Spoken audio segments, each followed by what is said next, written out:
လီဗာပူးရဲ့ကွင်းလဲပြဿနာအားအဖြေရှာကြည့်ခြင်းအားလုံးပဲမင်္ဂလာပါ OK Sport ကနေပြန်လဲကြိုဆိုလိုက်ပါရယ်လီဗာပူးအသင်းအတွက်တော့ Premier League အဖွင့်ပွဲစဉ်ဟာတကယ်ကိုစိတ်မသက်မသာဖြစ်စရာပွဲတစ်ပွဲလို့ဆိုလို့ရပါတယ်ပွဲချိန်69မိနစ်မှာ Dominic Sportsline သွင်းယူလိုက်တဲ့ penalty ကိုကြောင့်သာ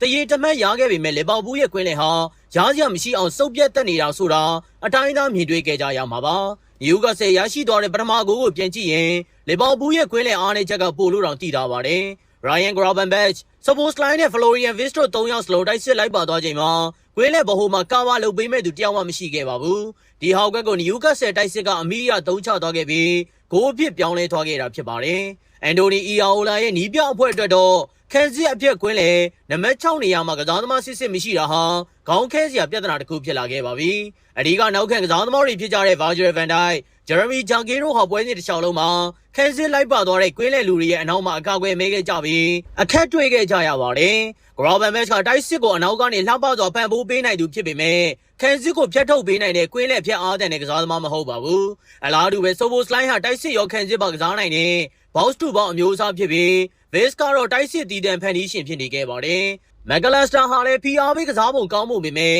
ခန်းစစ်ပိုင်းမှာဘောလုံးလူယူနိုင်စွမ်းနေပါတာကြောင့်ဒီပြဿနာကိုပုံမှုဆိုးရွားစေခဲ့ပါတယ်။ဒါဆိုရင်လီဗာပူးအနေနဲ့ဒီကွင်းလက်ပြဿနာကိုဘယ်လိုဖြေရှင်းမလဲဆိုတာမေးခွန်းထုတ်စရာဖြစ်လာပါပြီ။အရင်ဆုံးဒီပြဿနာကိုဖြေရှင်းဖို့ Crystal Palace ကလူငယ်ကျယ်ဝင်းအဒန်ဝါတန်ကိုညှိုးဆိုကြည့်ခြင်းပါတယ်။အသက်22နှစ်အရွယ်ဒီကွင်းလက်လူဟာပြီးခဲ့တဲ့ရာသီက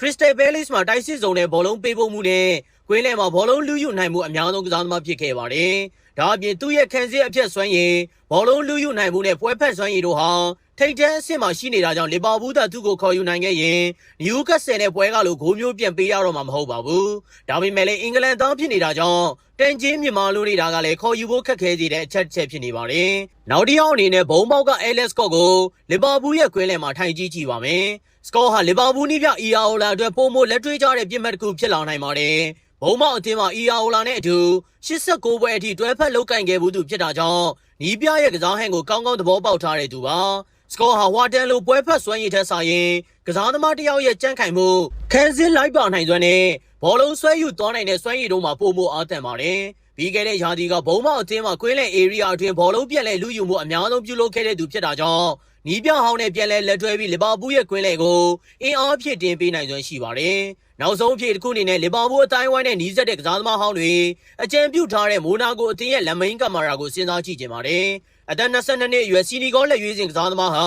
ပြိုင်ဘက်ရဲ့တိုက်စစ်တွေကိုဖြိုခွဲရမှာအင်မတန်အားကောင်းသူဖြစ်ပြီးခန်းစစ်လူယူမှုပမာဏမြင့်မားတဲ့ဖျက်အားတန်ကွင်းလယ်လူတစ်ယောက်ဖြစ်ပါတယ်။လီဂူဝမ်ပြိုင်ပွဲမှာဖျက်ထုတ်မှုဘောလုံးဖျက်တောက်နိုင်မှုနဲ့